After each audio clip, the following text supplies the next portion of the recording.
Normally, the mind is something of a chaotic marketplace.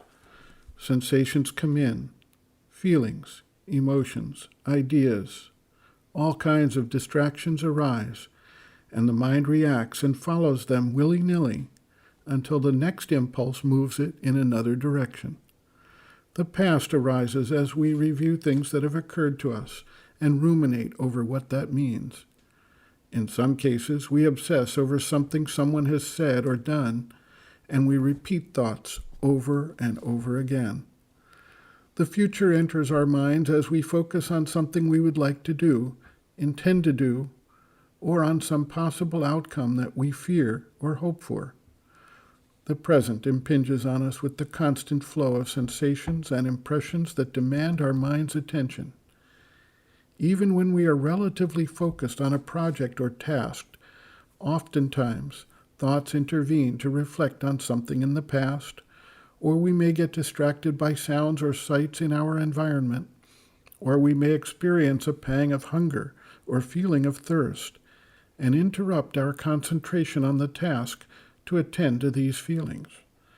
We may be carrying with us the residue of a discussion or argument we had with someone earlier, the remembrance of a dream we had while sleeping, or a fantasy we build about something we would like to see happen in the future.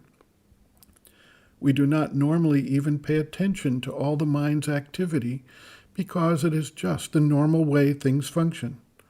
For the seeker, however, when he attempts to sit for meditation, he becomes acutely aware of these things. This can lead to considerable discouragement and a sense that one cannot succeed in quieting the mind. Many simply believe that these distractions only arise when one tries to meditate, but the underlying reality is that they are always present, but the individual does not pay attention to them. Another issue arises when the seeker begins to grapple with physical and vital impediments that need to be addressed in the spiritual development process, and sees that they are not changing quickly or easily.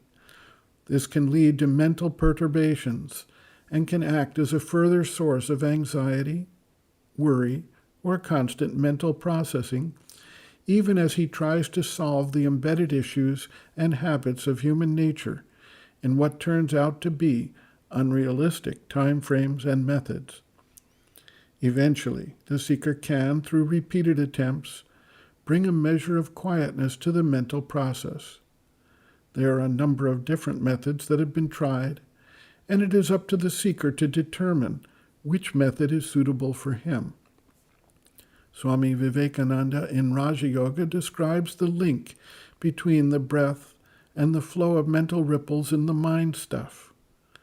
Sri Aurobindo describes in various places the shifting of the standpoint to the witness awareness and the rejection of the thoughts before they enter the being, as well as describing the psychic aspiration and corresponding receptivity to the higher force that can bring the mind to a state of quiet awareness.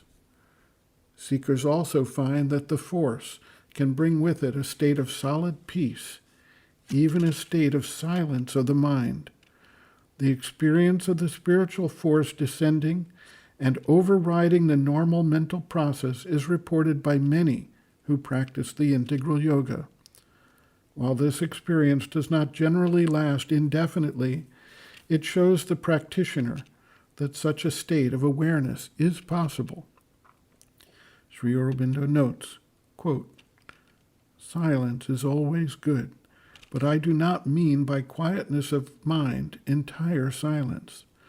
I mean a mind free from disturbance and trouble, steady, light, and glad, so as to open to the force that will change the nature. The important thing is to get rid of the habit of the invasion of troubling thoughts, wrong feelings, confusion of ideas, unhappy movements. These disturb the nature and cloud it and make it difficult for the force to work. When the mind is quiet and at peace, the force can work more easily. It should be possible to see things that have to be changed in you without being upset or depressed. The change is the more easily done." End quote. Reference, Sri Aurobindo, Bases of Yoga, Chapter 1, Calm, Peace, and Equality, page 2.